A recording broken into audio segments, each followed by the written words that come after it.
So I'm Eric Peters. I'm a director of IT at SportsSense. Dustin Horn, squad lead for Freedom. And we've both been doing a variety of work that involves UWP and Xbox, and Dustin's done some work with HoloLens as well.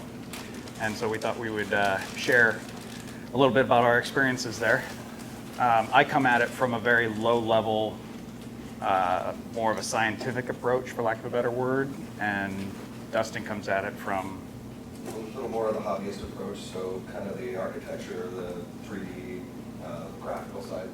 Yeah, so we have very different approaches toward doing Xbox development, and we thought it was kind of interesting to bring those two different perspectives in and talk about them a little bit. So to start out, we're going to talk a little bit about the Xbox system, the hardware and software that's involved with developing for the Xbox.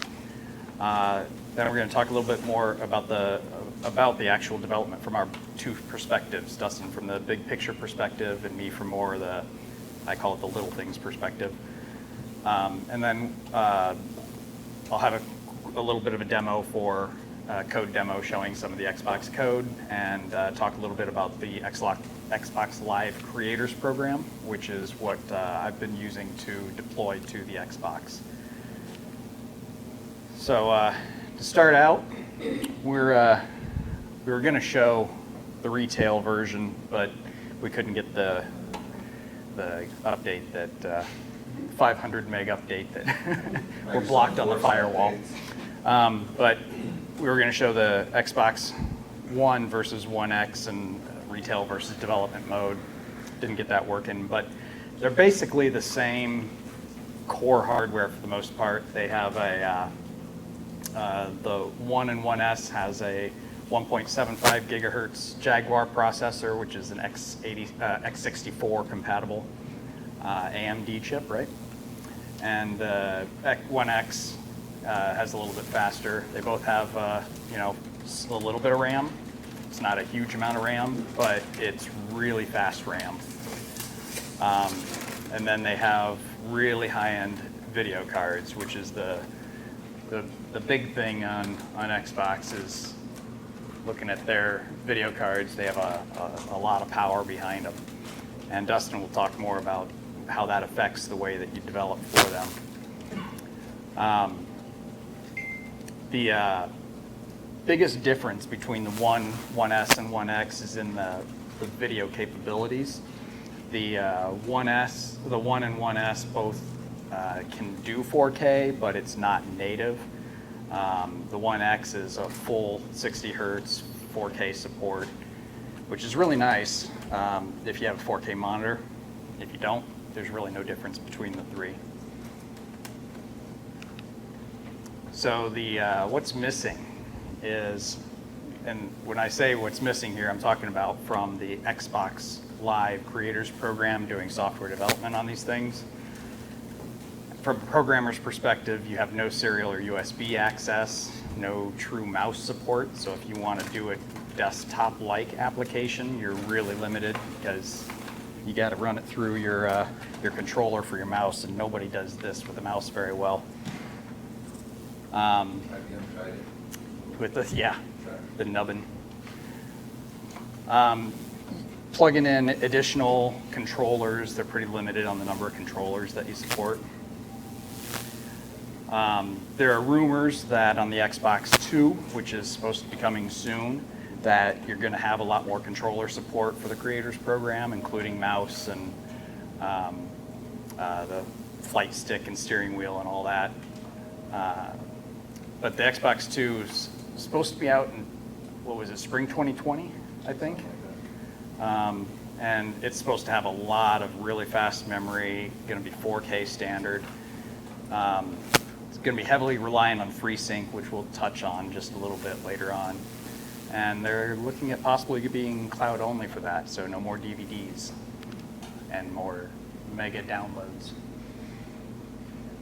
So as far as the software goes, on the Xbox Live Creators Program, everything is UWP. The Xbox itself is actually Windows 10 based. It doesn't look like it, but it is.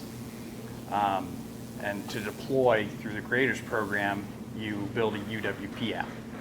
UWP app, it's .NET Core based, but you wouldn't really know it. The only way you know it is because you can use .NET standard packages, but if you can't reference it from other core or anything like that. It doesn't support, because it's core, it doesn't support WinForms. I know that they have the WinForm extensions for true core, but not in UWP and definitely not on the Xbox. It can support DirectX though. I use a package called SharpDX to support DirectX, and it's a thin wrapper basically around the DirectX DLLs. It's really nice, but the author has completely abandoned it. So as of right now, if you want DirectX and support for it, you got to do in C++.NET, manage C++. One of the biggest benefits about these UWP apps is that they can be deployed pretty much everywhere. You can deploy it to Windows Desktop, to the HoloLens, to Windows Phone, IoT, obviously Xbox, and they even have a new thing called Microsoft? Yeah, no, Windows Teams, which is, they have this new Surface Hub that's ridiculously expensive. $9,000 for a 58-inch or something like that, touchscreen that is geared at team collaboration and teleconferencing. But you can simply build your package to be deployed to your whatever subset of that you want, and it's pretty. I mean, there's a good abstraction layer, and it's pretty easy to have it be deployed to multiple devices.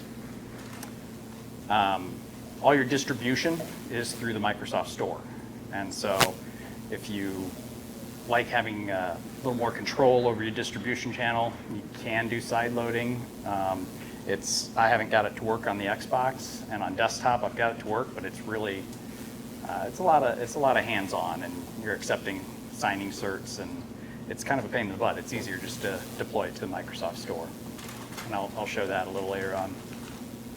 One thing Microsoft has done a lot differently with the Xbox One, and especially with UWP, is making a lot more development options for people to use. Historically, when you're thinking about developing for an Xbox, prior to Xbox One, you're just thinking about games. You're signing up with Microsoft to get their XDK, a lot of money that you're having to pay, and a lot of NDAs that you have to sign. They now support for UWP several different pieces of software to develop with them. All of them have different purposes as well. So if you're looking for something more UI focused or more retro type, if you want to build a game, might look at something like Construct. Construct is really just a 2D application. Monogame, if you're a sadist and you want to write everything by hand, it is API compatible with Microsoft's old XNA. It works with DirectX, and it's just not just a code first, but entirely code for everything that you build in XNA. If you're looking to do something 3D, that you want a GUI, have designers involved, you're going to use something like Unity. And even beyond gaming, they have divisions that work on architectural visualization and all kinds of things. So it gives you a lot of options to build. Ultimately, everything is going to build UWP packages, and Visual Studio is what is going to be used to deploy out to the Xbox. I'd like to note these are all options. I don't use any of those. I use Visual Studio. Yep. That's And it. Monogame and Unity are free. Construct you have to pay for. I've never used it. Don't even know what you develop with. Unity is going to give you options with C++ or C#. It's .NET Core compatible. Monogame is all going to be C#. Also supports .NET Core and UWP. Has anybody used any of these tools? Anything similar besides Visual Studio before? Just Unity. I think it gets easier and easier to work with every iteration as well. Does anybody have any questions before we get into the wonderful history of how 3D graphics came? Do all of those have royalties? It depends. So Unity does not have any royalties. Monogame has no royalties. I don't know about Construct. Unity has no royalties, but they have income limits. So once you hit $100,000, you have to get their Plus subscription. Once you hit $200,000 in income, you have to get their Pro subscription. So you do have to buy the software, but you don't pay any royalties on the actual stuff that's developed. Of course, if you just use Visual Studio and DirectX Deck directly, if you're doing C++ or even C# with a wrapper, you're not going to have to worry about that either. 3D graphics industrially have been around for a long time. They didn't really start becoming prominent on desktop workstation machines until the mid to late 90s. They started concentrating on consumer-grade graphics cards to use. The focus there was to give people more fidelity and take the strain off the CPU. Graphics processors are optimized to do things in a highly parallel fashion, and also for floating point arithmetic, because that's what all of the graphics are based off of. A lot of it's matrix multiplication when you get into 3D work, so obviously I have to work very well with floating point. That also opened up what they call the programmable pipeline on graphics. So this, rather than just directly painting pixels to the screen, you now can get whole instruction sets to the graphics cards, and you can do that with every frame, every loop that goes around. So you can give textures to put on your 3D models, or even your 2D stuff, modify surface, all kinds of stuff. We'll talk about that a little more in a minute. Lighting effects, post-processing. And then that opened up, paved the way for some APIs as well. DirectX and OpenGL were both developed to give APIs for working directly with graphics cards without having to write the low-level graphics code. So made that a lot easier. This is what it looked like in the 90s, if anybody remembers that. Everything's come a long way. A couple of things I like to point out. If you look at things like the shadows and things like that, those are static. Those are things that they're just rendering onto the screen. If we look at something from today, this is something that is out of Unity. You can look at even the individual blades of grass, they have shadows and things for. It's interesting how all this is done, because a lot of the calculation is all happening on the graphics card. Even the placement of all the 3D models and things here is sending data to the graphics card, and it's doing what's called processing, and it's putting everything on there for you. So offloads a lot of that work from the CPU. Getting there is kind of interesting. When you're talking about in a 3D world, even when you're doing 2D development, it might just be a plane, but everything is rendered as triangles on the screen. And they use what's called winding of the triangles to tell the graphics card what's facing the camera and what's not. So if the vertices are defined in a counterclockwise order, then that's facing away from the camera, and if it's defined clockwise, it's facing the camera. Most of that we don't have to think about, because the software does it for us, unless you're really crazy and want to dynamically generate your 3D volumes. But the 3D volumes is a mesh. A mesh can be multiple parts. It's just a collection of vertices and a collection of indices. And the reason they use the indices is so they can have multiple vertices that share one location, and that tells the graphics card that, hey, these are multiple vertices, multiple triangles, but they form one solid surface. That's used for doing things like lighting effects and things like that. So, cameras are how we render those graphics on the screen.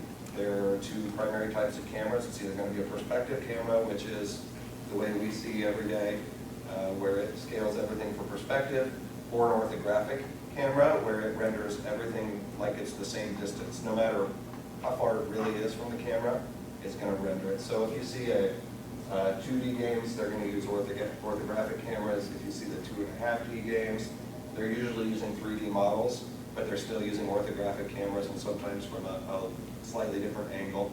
So it makes everything look like it's the same distance from the screen, even though they're not. Virtual reality uses all of the same concepts. The difference is it renders two separate cameras at slightly different angles. So each eye is a separate camera. Those get really interesting, especially with the headsets, because if you think of how much work the graphics card has to do to render a 3D image, it's doing that twice, because it renders it once for each eye slightly differently. So shaders were created to interface with the graphics card, and above just the API, a shader allows you to send data and instructions on the graphics card itself. There's a couple different kinds of shaders. There are pixel shaders and vertex shaders. They allow you to modify either the look, basically. So the pixel shaders are going to work with individual pixels on the screen. You're usually accessing colors and changing colors and doing blending. The vertex shaders will actually let you do things like subdivide models or change the shape of the model. So the graphics card can do things like tessellation, which is making the model more or less dense. The closer or the further away you are from it without having to do all that work on the CPU. So you can selectively increase and reduce quality where needed on different things, which is pretty cool. Physically based rendering, something that's pretty new. They have a couple of different workflows they use that. There's specular and glossiness, so there's metal and roughness. It's a little different way to define how your objects look. Rather than specifying colors and lights and things, they try to actually model real-world lighting by modeling things as being either dielectric or conductive. So it's either going to be more plastic or more metal. So they're really good for shiny surfaces or really dull surfaces, and especially things with texture. One note on that.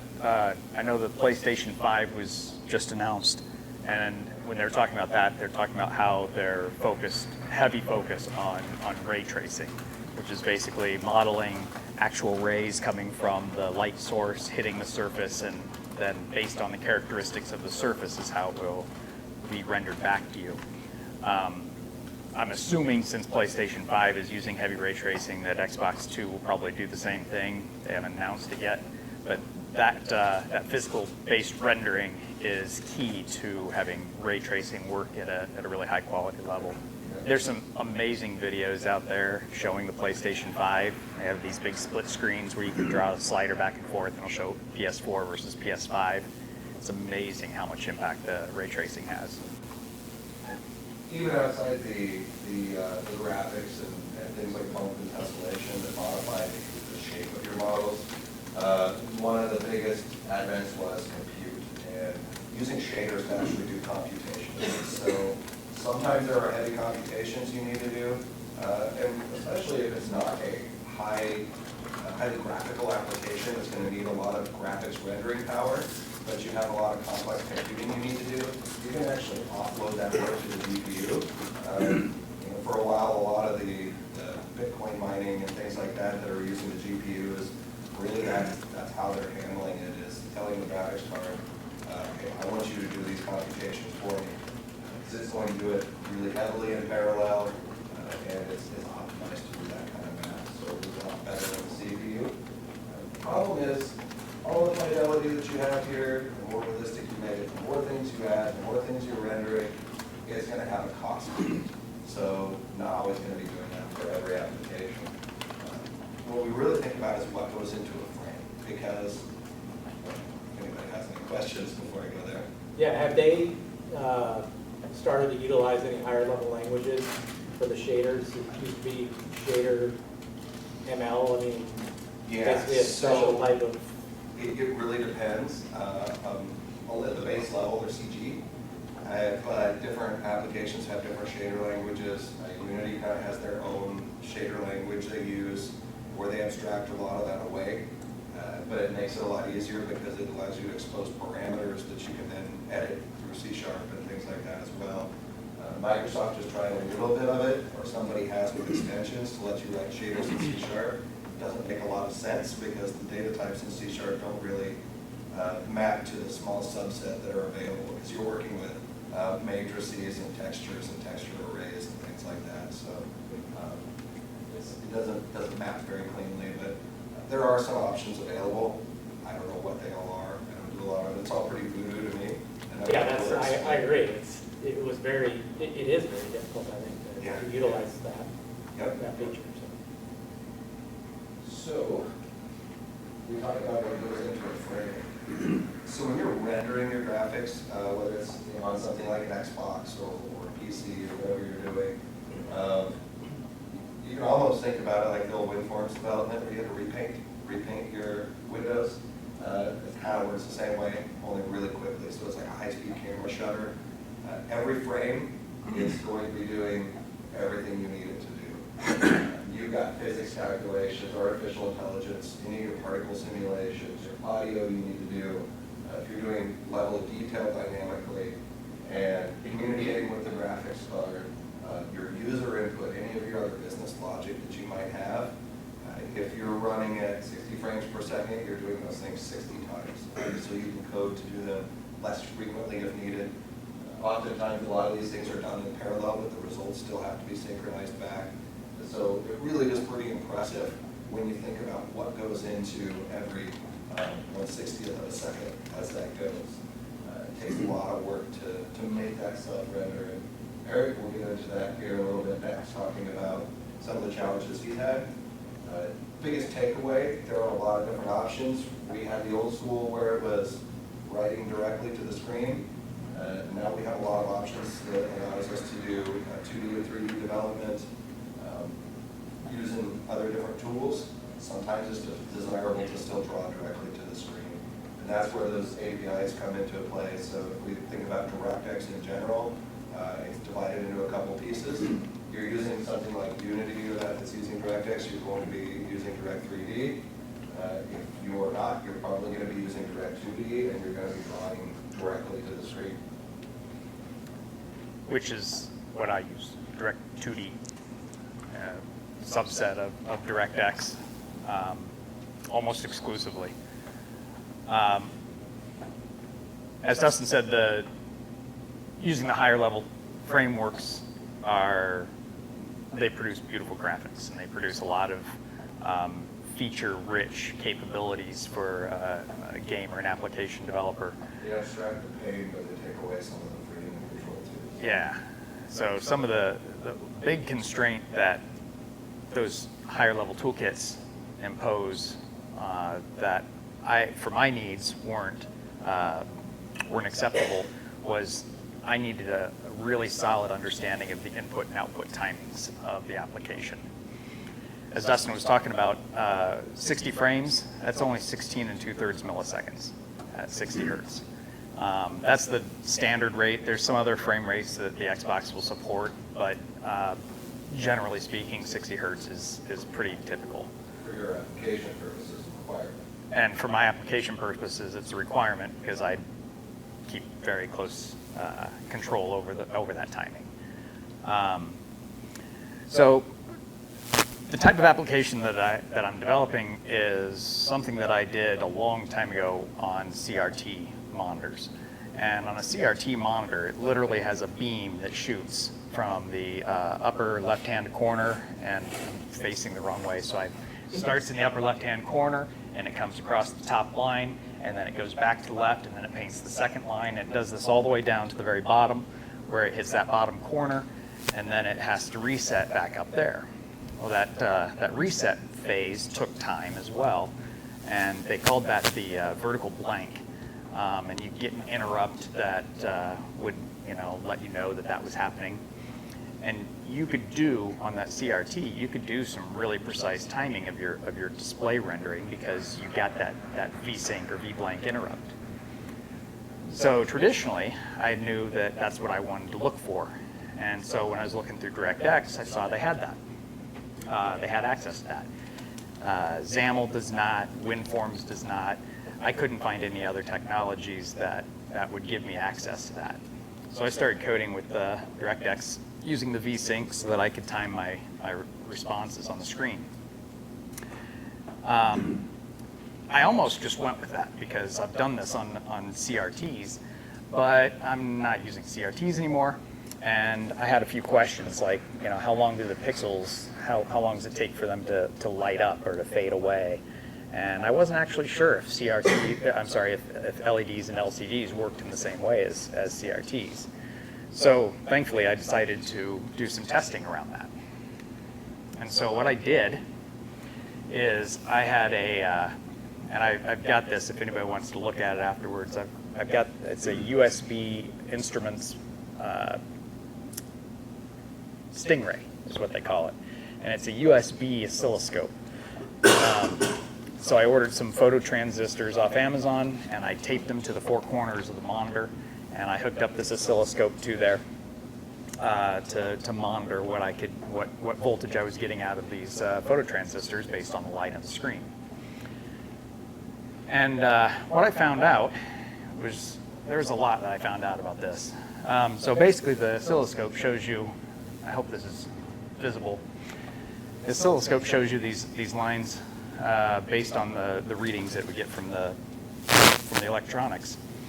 And what I had done is, and as I said, you can deploy these UWB to both Windows and to the Xbox. And for this, I was testing on Windows. And so I sent, the yellow line is a signal that I sent out to an Arduino. And then the magenta line, which is probably really hard to see, is the feedback that I got from the photo transistors. And what you see is I sent this signal when I drew the image on the screen, but there was a nice big lag between it and it actually showing up on the screen. And what I learned was that Windows 10 has abstracted the concept of VSync. They will send a VSync signal to the code, but it's not a true VSync. That is when the frame is being presented to the desktop window manager, the DWM. There's some things that can be done to counteract this. This isn't like an inherent flaw. There's always going to be a 3-frame delay, but there is by default. If you're looking at that VSync, by default there is a 3-frame delay, and it has to do with the desktop window manager and also with the DirectX swap chains if you don't handle them correctly. So I found that to be really interesting. In the end, I learned that my electronics leaves a lot to be desired, but I couldn't reliably measure how quickly the pixels turned on or faded away. I did see that there was some interesting differences. The photo transistors would have very, very different signal based on slightest movement or reorientation of it. And so they were really sensitive, and I just couldn't be precise enough about it to get any reliable numbers on pixel timing. But I did notice that with leaving one photo sensor in the same spot and not touching it, it would be reliable. And I saw different fade in and fade out rates for different colors, which I found very interesting. Surprisingly, white seemed to be just, as fast as the fastest, even though it's a mixture of red, green, and blue. I couldn't quite explain that, but I think maybe it's just how much power they're kicking to it or something. I don't know. But there were some really interesting things, but nothing that I could rely on in terms of that. But I did learn definitively that LEDs and LCDs work just like CRTs in terms of how they draw on the screen. They're still drawing from the upper left-hand corner across and then scanning down the screen to the lower right-hand corner. And there's a measurable delay between, the upper left and the lower right, even on the same line if you're quick enough on your oscilloscope. If you want to see an example of that, there's some fascinating videos. You can look at where people have put iPhones inside a guitar, and it's oriented a specific way, and it actually looks like you can see the strings vibrating. You see the waves in the strings, but the reason for that is because it renders part of the image at a time. Each frame is only part of the image, so it makes it look like you're seeing the waves, when really it's capturing at 2 different times the location of the string, and it's vibrating faster than the camera can capture it. So the pixels of red, green, and blue of the pixel. Do you do testing all red or all green or all blue? my testing was my testing was not pixel level because the photo sensors are no place close to that precise. I basically toggled the screen completely one color and then completely black, and I did that as quickly as. This is one frame, this from here to here is one frame, or 2 frames, 1 frame on, 1 frame off. So it did trigger quick enough that you can measure 16 2/3 milliseconds very reliably. but I couldn't get it down to the pixel level. So the LED and LCDs work just like the CRTs did, and that's been the case for quite a long time. Recently, there have been two new technologies, FreeSync and G-Sync, I believe are what they're called. One's AMD, the other is NVIDIA, thank you. I always get them confused. But what they do is they allow, and actually the FreeSync is being built into what's the current video, not HDMI, but DisplayPort, yeah. So the FreeSync's being built into DisplayPort version 1.2. But what it does, it allows you to send data at a variable rate. And so you don't have to send data at 60 frames anymore. If you've got it, if you only have a change at 30 frames a second, you can just send the data out, or 30.9. You don't have to be precise, and it will paint as it gets your frame. I also read that it can handle subsections of the screen, so you don't have to paint the whole screen. I don't have details on that, but it seems like it's really powerful in terms of being able to give us more flexibility in how we paint things on the screen.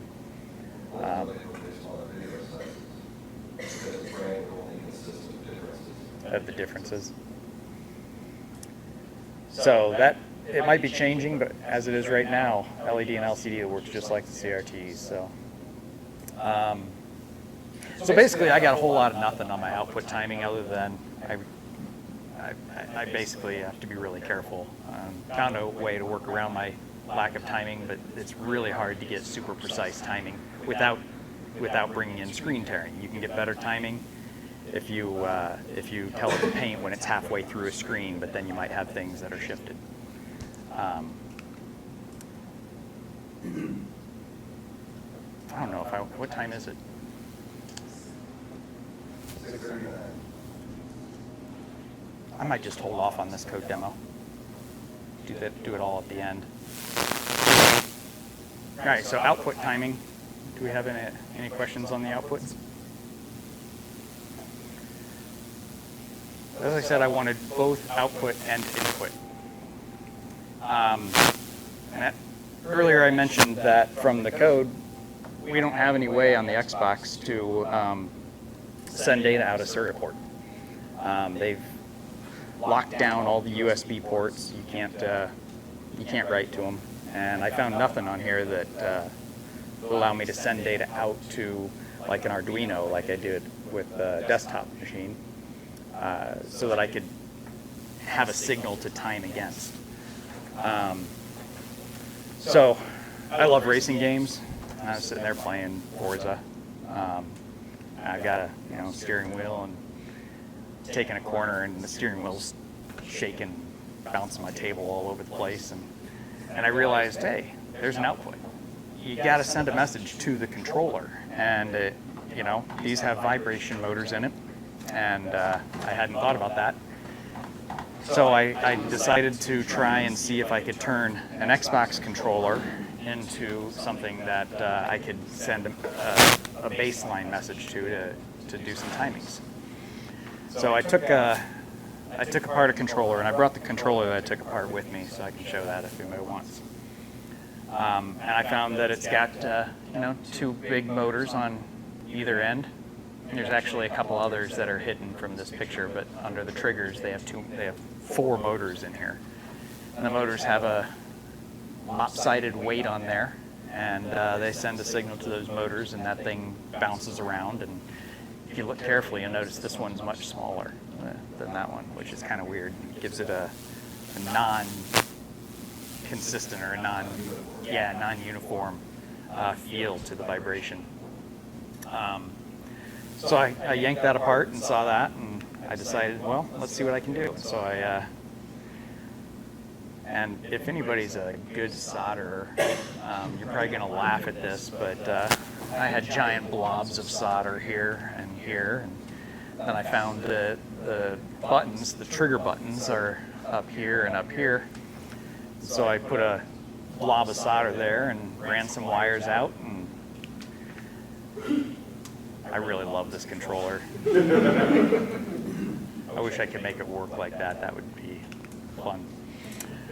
So when I got it all done, I ended up with this controller right here with the little couple of wires dangling out of it. And I hooked that up to the oscilloscope.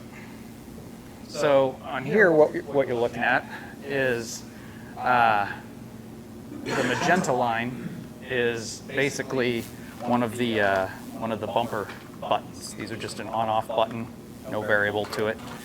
And the yellow line is the signal that the Xbox sent to the vibration motor.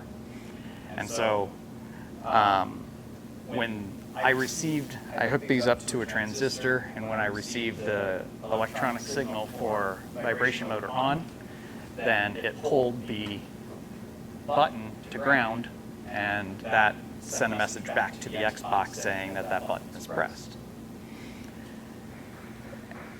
If anybody's curious, I zoomed in right at that trigger point, and we're looking at about 14 nanoseconds.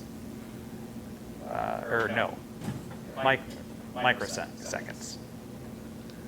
14 1/millionths of a second for that trigger to have occurred, which I thought was pretty spectacular, but shouldn't surprise me. It was a transistor. So basically, I send a vibrate message from the code at the same, and then there's an unknown delay. And when I send that vibration message, I recorded the time. The controller receives the message and then almost virtually instantly presses that button. There's another unknown delay while that message gets sent back to the Xbox. And the Xbox receives that message, processes it through its message queuing that it has internally in Windows. And then I measured the time again when I received that message. Initially, I assumed it would be about 50% transmission delay and 50% receive delay, and that was about 16.5 milliseconds.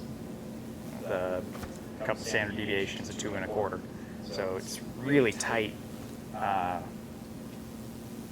really tight, reliable latency for that round trip message. And that, just knowing what that is makes it so that you can statistically work that into your math, and then you have a pretty reliable timing on that. The full round trip was like 31 milliseconds, so that's just the half. Seeing the standard deviation being 2 1/4 is really good. If you did this on a Windows machine, Windows is very wild in how long it takes to process input. Keyboard key presses can be anywhere from 5 milliseconds to 120 milliseconds. It's just this huge range. Makes it very unreliable to use standard input devices on Windows for timing. Later I pulled together a lot of the output stuff and the input stuff, and what I found is that it actually, if I correlated this with drawing things on the screen, it actually looks like about 2/3 of the latency is in the output. So the input side, it really is closer to 11 or 12 milliseconds. Strangely enough, on a desktop system, it's just the opposite. 2/3 of the delay is on the input, on the sending the message back. It's really clear that they have tuned the Xbox to be more responsive on the input, receiving input from the user, which makes sense. They want the games to be responsive, so they want a button press to be as quickly handled as possible. I don't really care on Windows. Any questions about that?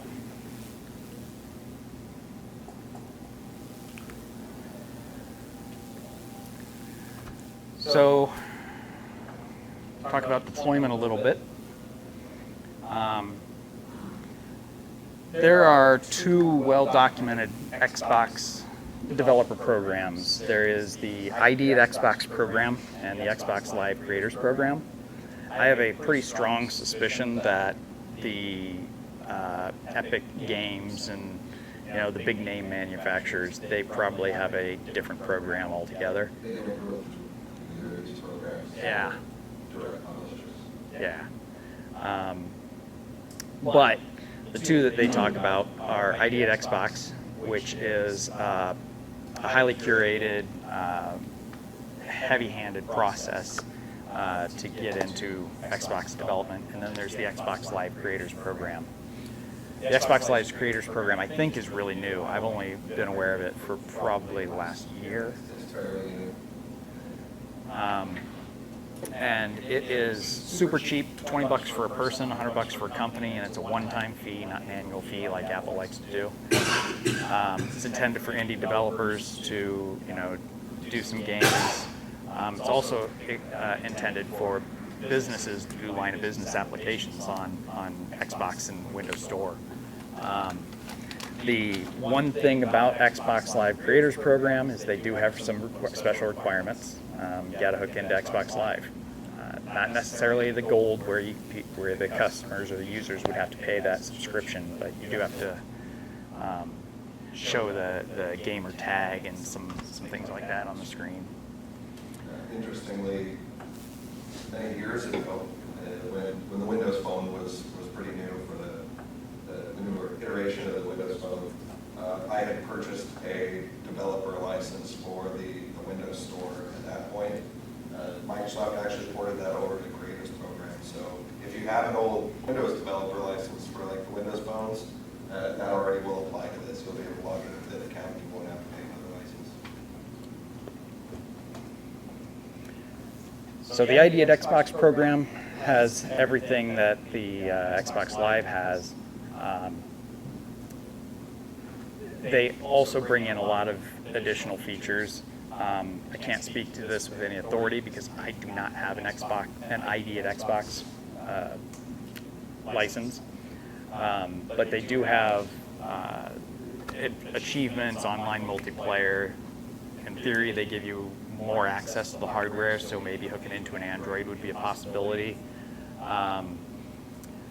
The biggest barrier to entry on the ID at Xbox program is that you have to submit a full application concept specification to them, and they have to vet it and make sure that it meets their guidelines and be approved in. And I know somebody who was rejected in that, even though he had a very viable product. Even as of last year, unless you were a prior publisher on another platform, they would let you in. So I am part of the Xbox Live Creators Program, and this is a really simple thing to get involved with. You simply go here and create a dev account, and literally you can have your account online approved within a couple of hours. Pay your $20. That's, I don't even remember what all they had you put in to register. And again, also not limited to games. If you're building any other kind of consumer applications or something where maybe you have streaming media or something like that to display, all possible to develop to that creators program. One thing to keep in mind is that the creators has its own special section in the store, so you don't get featured with all of the big name titles or anything like that. So it's curated. It's not curated like the other ones. I don't know how a deployment through the ID at Xbox program works, but through the Xbox Live Creators Program, every single deployment that you make goes through a manual process at Microsoft. At least they claim it's a manual process. And so they will check every time you submit before they'll push it out to the store to see that you're not violating their rules. So I will demonstrate that here in a little bit. So basically the Xbox Live Creators Program is simple. You write your code, you test it on your Xbox, you enroll in the Creators Program, and you deploy. I will demonstrate all of that. So I have a very simple. I watched War Games the other day, about a month ago, and if you haven't seen it, it's really really terrible, but it's nostalgic. Yeah, it's a total 80s movie. I mean, they've got the acoustic coupler for their modem, and they're hacking into this, what was it, War Operations Whopper. Planning and Response. Yeah, Whopper. But this Whopper plays this war game and simulates a nuclear war, and everybody thinks the world's going to end, and turns out that the computer was just doing a simulation. Well, they beat the computer, they got the computer to shut down by telling it to play tic-tac-toe, because tic-tac-toe is a super easy game, nobody ever wins. And so the computer learned, hey, you can't win a nuclear war because you couldn't win at tic-tac-toe. So I did the tic-tac-toe on here, and don't watch it too close because it's really stupid. I mean, they are really bad at playing tic-tac-toe. So that's what this program does, but you start out just like you would any other project in Visual Studio. You come into your Create New Project, pick your language and pick your platform. Your platform, even though these UWP applications aren't just Xbox, if you pick that Xbox, it'll get you into the right framework so then you can multi-deploy it out. And there's just two, but pick your blank app, and then it's a standard UWP application that you've probably seen if you've done any XAML work before, where it will give you a XAML page with your designer and XAML markup. And it is really simple there. There's some images and rectangles and text blocks, and then your code behind. And so you write your code, and of course you're going to want to test your code. And so you pick your local machine, and maybe it will respond. You'll notice that it's x64. The Xbox is what I'm targeting here, and so I'm focused on x64. The Xbox will not accept x86 or anything else, obviously, but it has to be x64. One interesting thing to note, because up until now we talked a lot about DirectX and 3D graphics and 2D graphics, but this is a good illustration of like a line of business type application, because it's not using DirectX at all. It's just XAML and UWP that's going to render the text and the graphics. This uses DirectX. It does. Oh yeah. I lied. But your point is valid. You don't have to do anything with DirectX or any of these higher languages. You can simply deploy out a pure XAML-based application using the same tools that you would on desktop app, line of business app. Yeah. I'm drawing an X and no, so it's pretty high end. So you get your, darn it, I just did the wrong thing. So you get your code written, and you want to test your code like you're comfortable testing, which is on your Windows machine. So if I would have hit, no, I don't want to continue, because I actually want to run it in debug mode, just in case. And so here it will bring up your, eventually.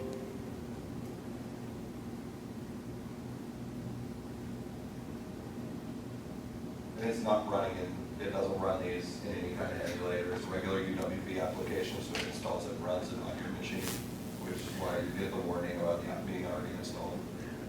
Which is really funny, because if you look at the drop-down, simulator is one of the options in there. I ran that simulator just to see what it was. I thought it was going to be an Xbox simulator. It's not. It's a Windows VM, but it is the worst Windows VM I've ever seen. It's very quick to start up, which was surprising, and it ran very smooth. But in the VM, there's no close button. there's no X on the window or no way to exit the application. So I'm like, oh, it's a VM. Maybe I just go to start menu shutdown. And so I went to the start menu shutdown in the VM. The VM shuts down, and then my desktop shuts down. All right. All it is a little sandbox on top of your regular Windows. Yeah. It doesn't abstract the control. There's definitely some bugginess in their simulator. So this is the application that I wrote running on my Windows machine. You'll notice it has the XAML debugging tools up there at the top. It is a windowed application, so I can come in here and shrink the window. This is the gamer tag that it's hooking into Xbox Live and showing that. And I have some things down here that, if I brought the right cable, actually, well, yeah. Interesting to note as he puts it out that I don't know if anyone has seen the more recent news about things that Microsoft is going to debut. They've been talking about it in the context of games because when people still prefer Win32 games because UWP kind of sucks sometimes.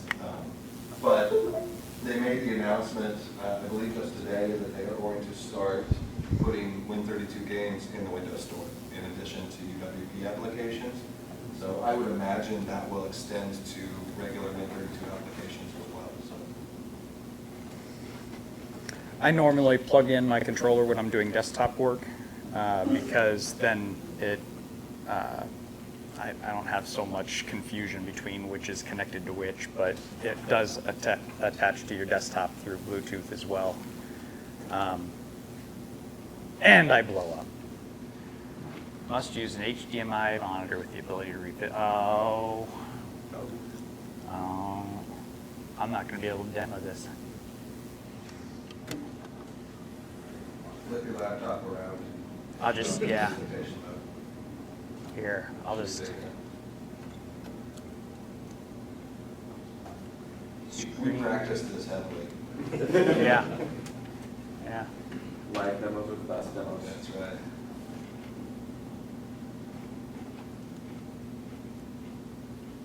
How big do you think that thing is? How big do I think it is? Yeah. I need a viewport's physical size in inches. I'd say about 5 foot wide. I don't know. have no idea how if this is going to work at all. Equals. I don't know, just make something up. 640 by 480 sounds good.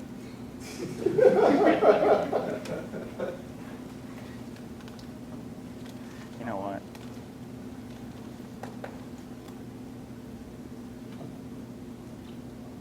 Close enough. What does that measure in? 4 by 15. I was kind of looking at my screen. Because if I use that, then the images are going to be that big. Is that inches or is that supposed to be pixels? Inches. Oh,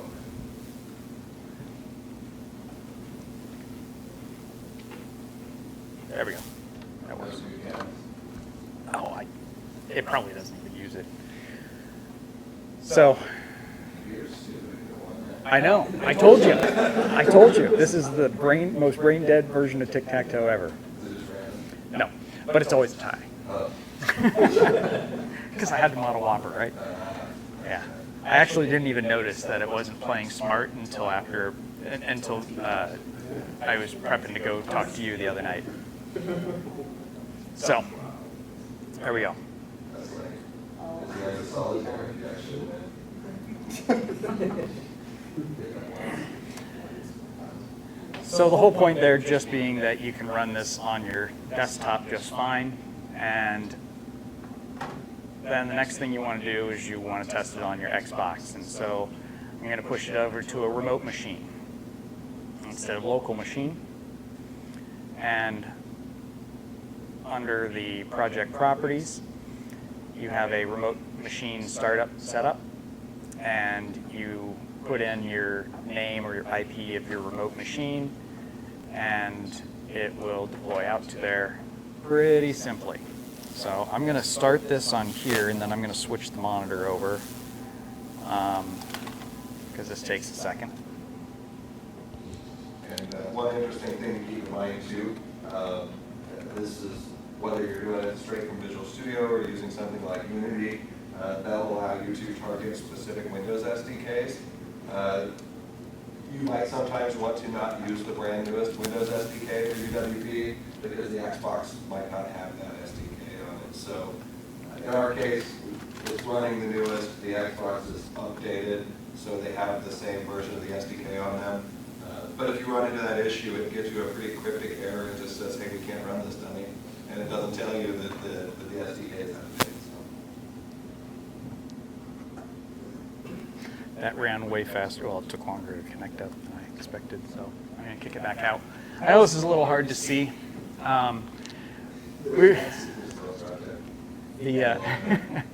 We brought two to show the retail mode versus developer mode.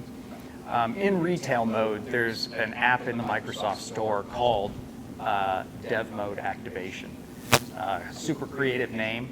It's free, and when you get it, it basically reboots the Xbox. And if any of you guys have an Xbox, you understand why we brought two pre-set up. That reboot takes about 10 minutes. But the Dev Mode Activation creates a entirely isolated sandbox that looks like this. You don't have access, I mean, you have access to some of the tools through your typical Xbox button menu here. And so you have the same settings that you'd see, and you can actually get into the store. But it's a completely isolated thing. And the apps you install in dev mode aren't available when you reboot retail mode. You have to install those through the store to make them available in retail mode. But the benefit of this dev mode, the big benefit of this dev mode is that when you deploy in Visual Studio to that remote machine, and that machine's, if you're in retail mode, it won't work. When you're in dev mode, and when you deploy to it, I wish I could show both these screens at once, then it will automatically install it right here in the Games and Apps section, and it will eventually start up. But it's running in Visual Studio debug mode, even though it's a remote machine. And so any of the unhandled exceptions will hit a breakpoint in Visual Studio, and you can set your breakpoints and step through code. And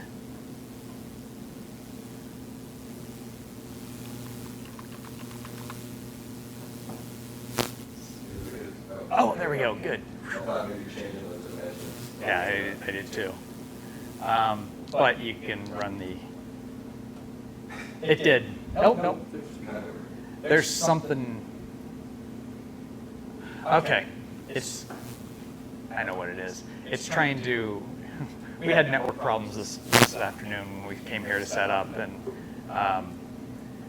that screen that was showing up it was trying to authenticate me through Xbox Live, and apparently through my phone's hotspot, it's not doing it very well. But it runs on here just the same.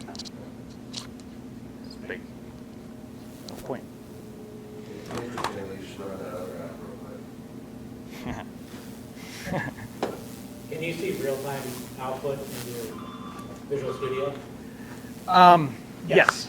Yeah, you can set breakpoints, you can step through code, look at variables, modify those variables.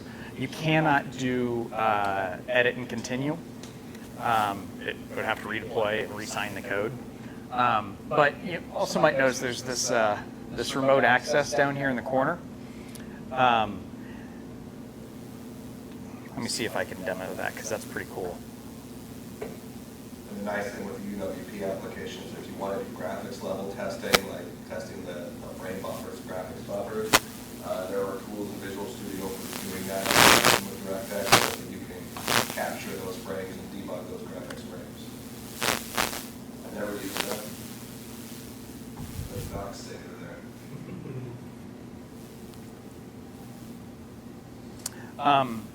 I will say the setup of dev mode is very finicky. There's a couple of different ways that you can use the dev mode. You always have to have test account set up. That's a big thing. But it's pretty finicky. If you're not really careful, it'll not work right for you, and hours of headache.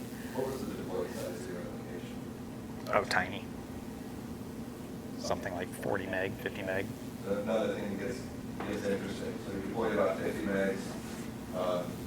This one here is just kind of a crummy application I built in Unity. It's got a lot of graphics assets to it, looks kind of pretty. But what was it, 1.8 gigs? Something. That we ended up deploying out there, and then it runs about 2 frames per second, something like that. There's no optimization done or anything, so there's a lot of, you're not running it. Oh, There- that access wasn't working, not working.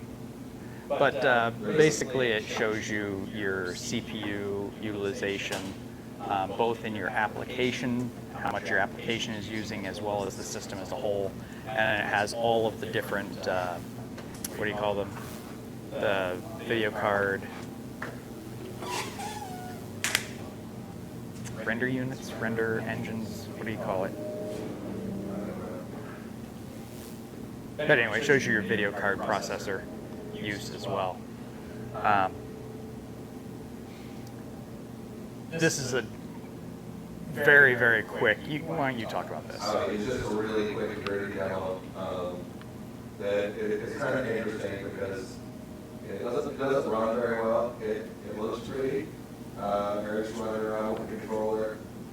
This was something I built in Unity. What's really interesting about this, other than a little bit of input code to handle the controller instead of the keyboard, I didn't write any code for this. I pulled stuff off their asset store, some things that I bought.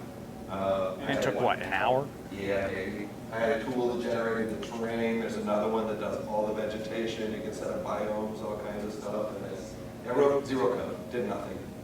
And then we just deployed it. Clearly zero optimization Clearly too. zero optimization, although most of that is checkboxes and button clicks and things as well. So, but it's kind of interesting. So it makes it a fun hobby because you can get in and you can dick around with stuff for a half hour and have something fun and then throw it away and not have to care.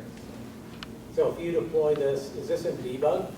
This is definitely in debug, Yeah, yeah. and it's also actually built in debug mode from Unity and everything as well, which is part of the performance issue. So will it, if you go release, will it, the frame rate increase? Oh, absolutely. Yeah. Yeah. A little bit, yeah. Not So Well- you're still running on the hardware of the Xbox, right? Yes, yeah. Now- So we didn't mention this yet.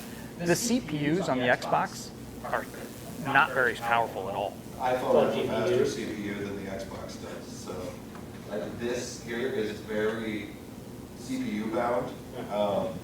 In fact, if I run this on my computer, there's actually grass and stuff everywhere, but it doesn't even bother rendering Flowing it in on the the wind. Xbox. It was just like, oh, screw it. I don't know why. But it's, a lot of it's just the CPU is very slow in that. So you can optimize them pretty easily. But what I also found interesting, after we had run this, I was really disappointed when Eric and I were going through this.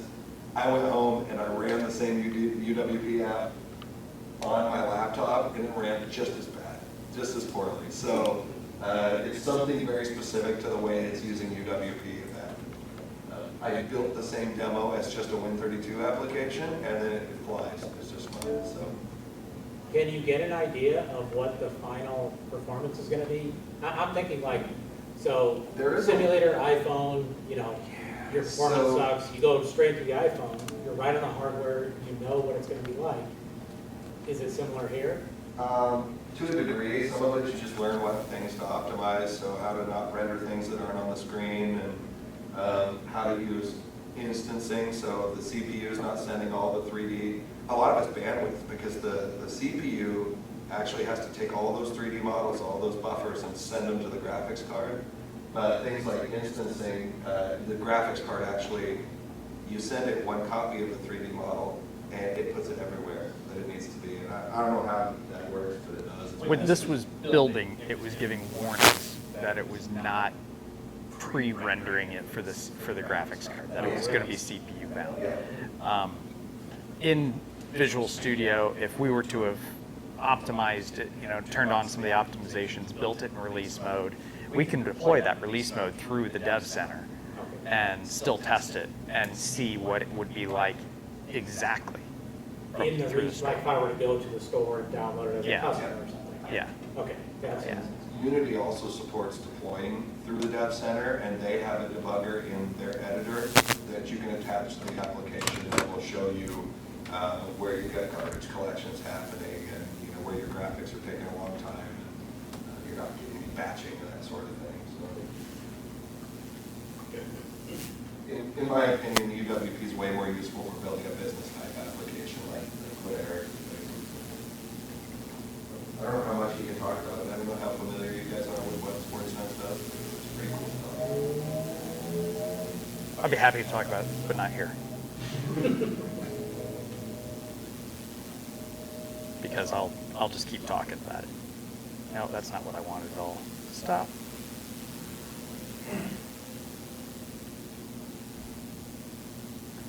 See, if I look at my PowerPoint, I had to use Edge. I got it linked right there. So once you've developed your code, you've tested it on your desktop, you've deployed it to the Xbox, you tested it there, you've gone into the Xbox Live Creators Program sign-up page and filled out your information, paid your $20 and waited 3 hours or whatever it is to get approved. You finally want to deploy your code out there.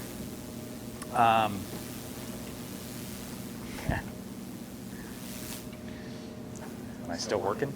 I plugged in. while you're waiting for that, so do they have an app approval, just like? Yes. iPhone? When you, in Visual Studio, you have to package the app for the store deployment. And when you do that, it takes it through an automated validation process of some sort.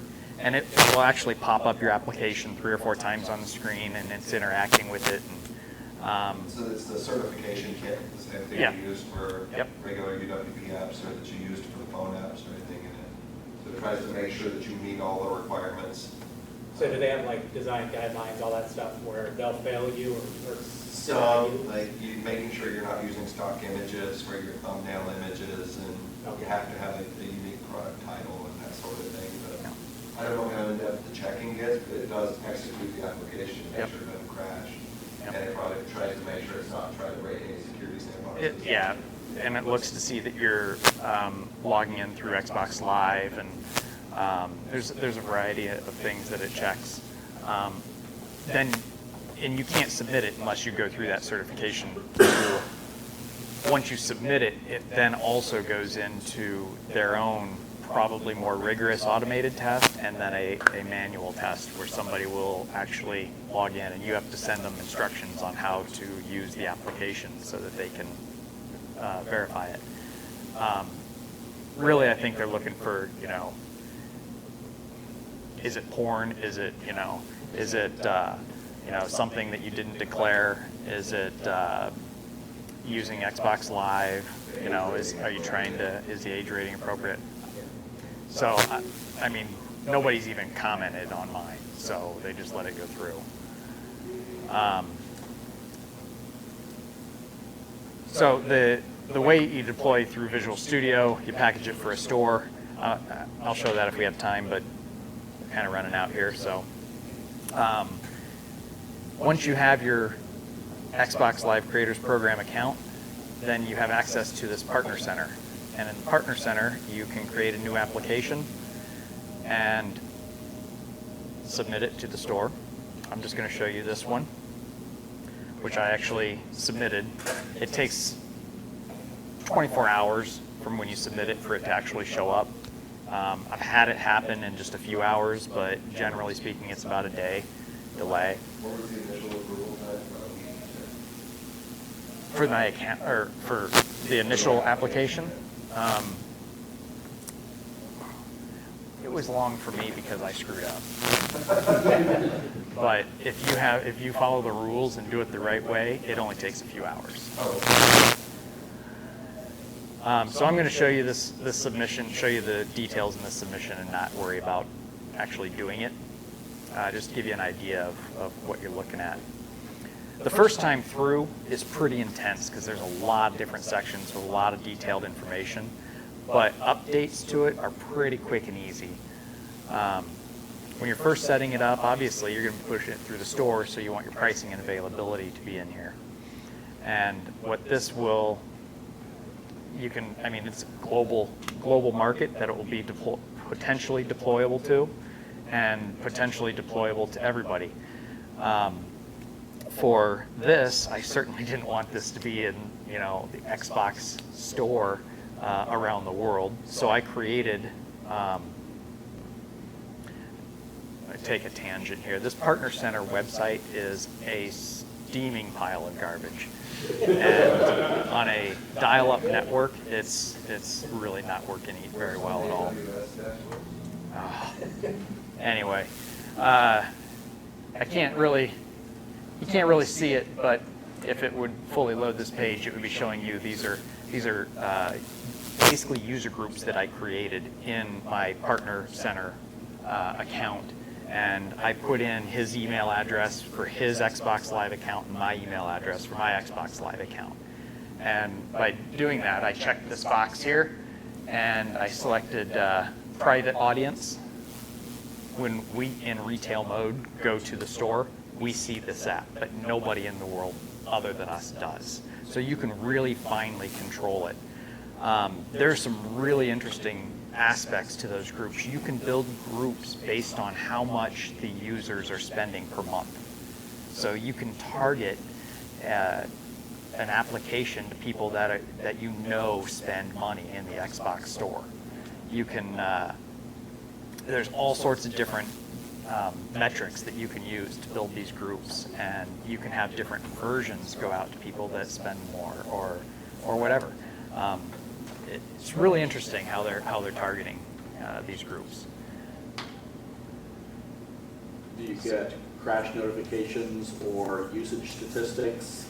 If I would have, in the Dev Center where it has this thing here, I would have showed you the developer side of that, which is really detailed, full stack traces even into their own code. I should say that it doesn't run .NET. It runs the .NET native compiled version of it. It's also not running a full version of Windows, so like the system DLLs that it calls out to, those are all remapped on the Xbox.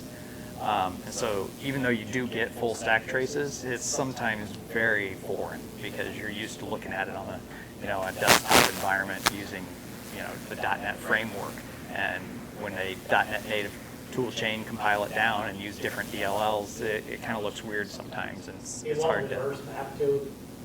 It won't reverse it and map it to what. No. But there is through here as well, under Analyze, there is, you can, is that where it is?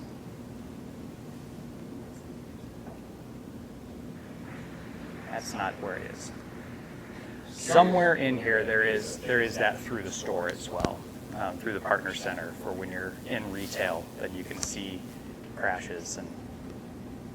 And there's not an extra fee or anything for any of that. That's all. That's all.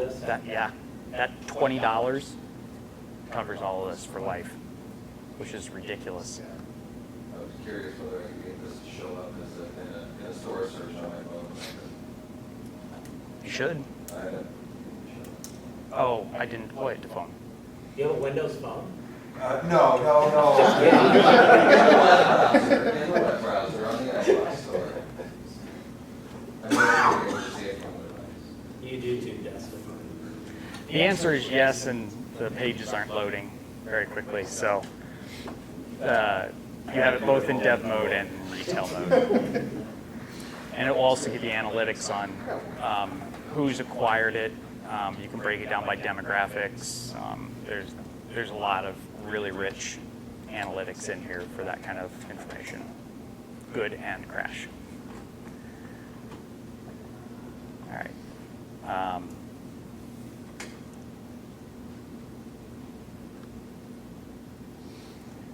The other kinds of things, so your store information, your pricing and availability. It has, you can set in pricing in there. Obviously, Microsoft takes a chunk of, I can't remember what it is, it's like 30%, yeah.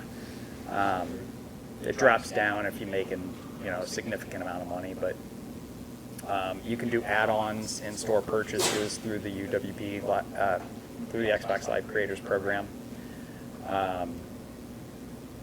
You don't have to use the Microsoft Store for your transactions.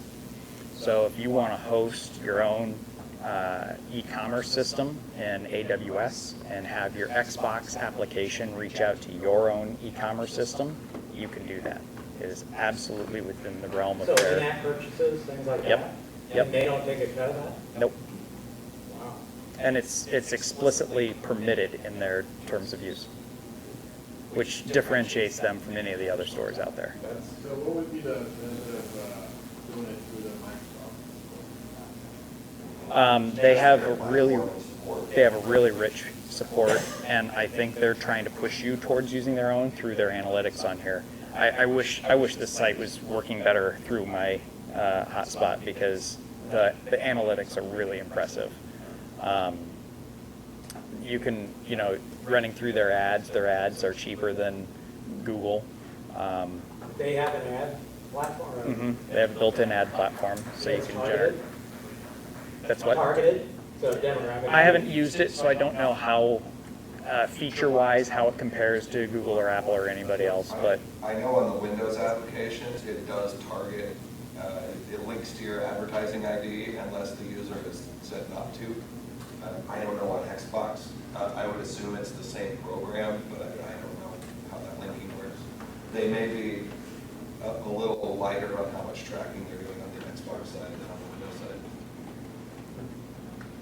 I won't try to click into these since it's behaving so nicely.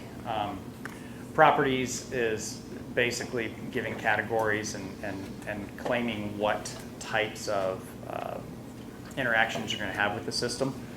When the users first load up the game, if you're doing anything other than just the simplest of application, it's going to say, are you sure you want this application to reach out to the internet? Yes, okay. You have to go through a full global age rating verification, and it's a nice, it's really not all that long, but it's a little bit long questionnaire asking about nudity, sex, drugs, alcohol, tobacco, violence, all sorts of stuff about your application. And based on that, you'll get an email from the International IARC, International Age Rating Corporation or something like that, and you get a PDF with the certification that your app meets those criteria. I think that's part of what the physical check, the manual check is making sure that you aren't lying about that. The packages is where you actually do your upload, and this is the only thing that you have to update after you've done the initial submission. You just re-upload a new version in here, and as long as nothing else changes, this is all you have to touch. And in here is where you pick what devices you're deploying to. And so, is that even legible? No, it's not even legible. Windows 10 desktop, Windows 10 mobile, is that still a thing? Yep.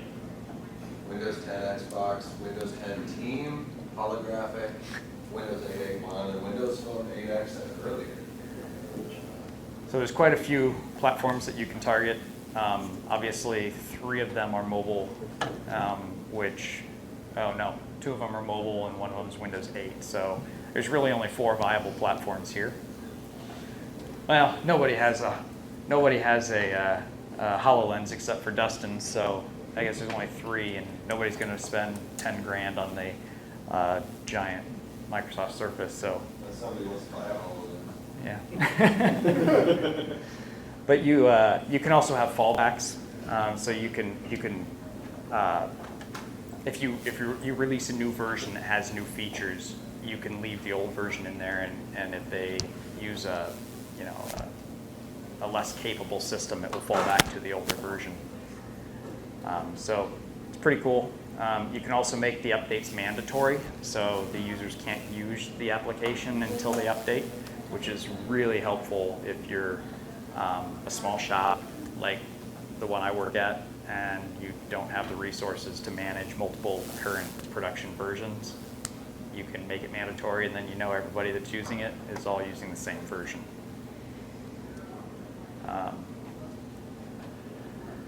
So, where was that?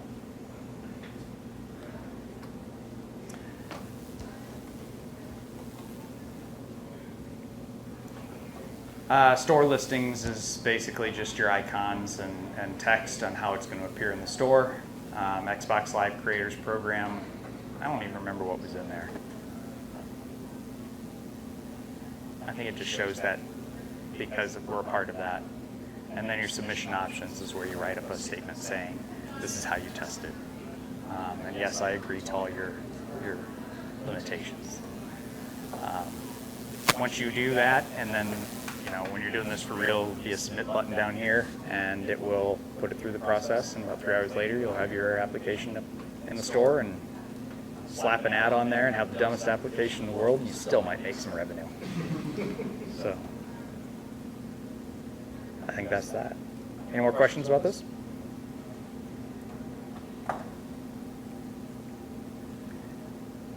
I've got, I'm more than happy to show off some stuff. We've got HoloLens. Do you have any applications on HoloLens? So we've got a HoloLens. We've got the various Xbox stuff. I've got that oscilloscope in here, and we can definitely go through some code. But if anybody wants to take a look, I'd be happy to talk about it. Other than that, I think that's pretty much all we got for today. Cool.